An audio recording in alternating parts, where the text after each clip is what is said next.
The House committee investigating the January 6th Capitol assault is set to vote on whether to recommend criminal contempt of Congress charges against former White House Chief of Staff Mark Meadows.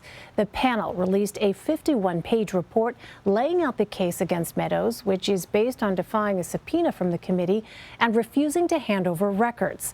For the latest on the investigation into January 6th, I want to bring in CBS News senior investigative correspondent Catherine Herridge. She has been following the story closely. So, Catherine, what are we learning about the contempt case against former Trump Chief of Staff Mark Meadows?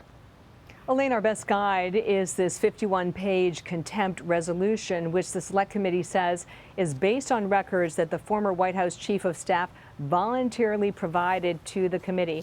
And they include that he had contact with the organizers of the January 6th rally on the Ellipse, that he also stated he believed the National Guard would be there to protect, in his words, pro-Trump people.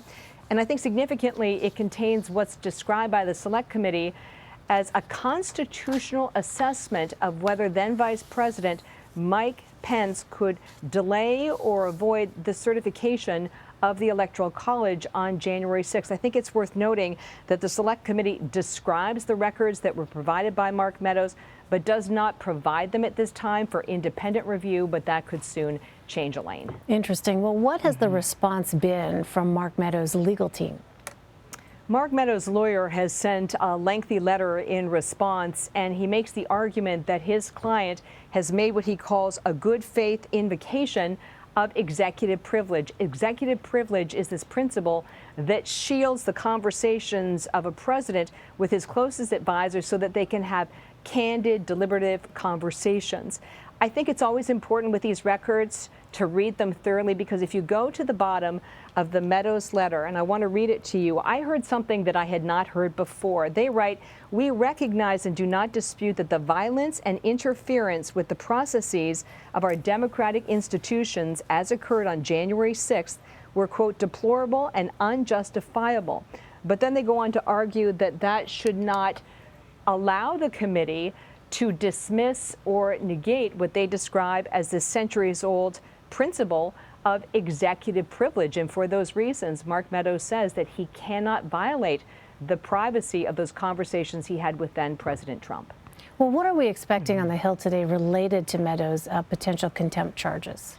Well, the expectation for the meeting later tonight is that we'll have an opening statement from the chairman of the Select Committee and then the vice chair of the committee. There'll be some discussion, and then there will be a vote. But it's important to emphasize that this is a three-step process. They've got to get the contempt resolution or the contempt measure out of the committee. Then they have to get it to the full House for a vote. And if it crosses that hurdle, it would then go to the Justice Department to consider whether they want to make a criminal contempt charge against a former White House Chief of Staff, in this case, Mark Meadows. And I want to emphasize the last point, because the Mark Meadows case is a lot different than former Trump advisor Steve Bannon. Steve Bannon effectively closed the door on any cooperation with the committee.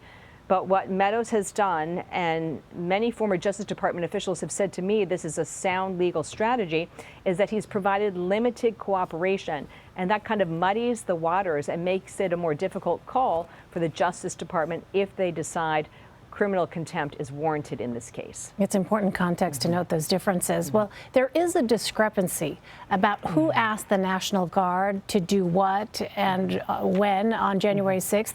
How does Army leadership's account compare to the House Sergeant of Arms and what he says they asked for?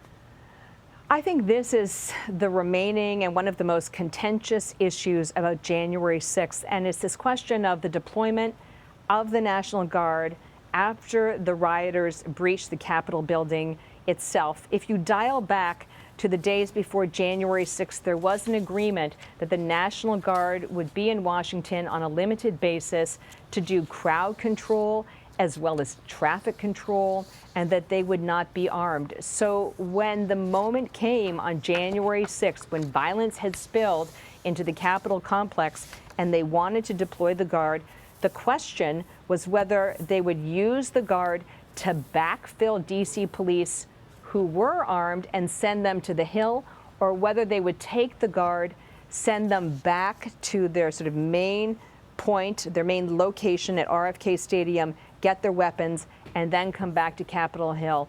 And it's still yet to be clear what exactly happened in those couple of hours, which of course is so consequential to understanding what forces were available that afternoon. Yeah, critically consequential. All right, Catherine Herridge in Washington. Catherine, thanks as always. You're welcome.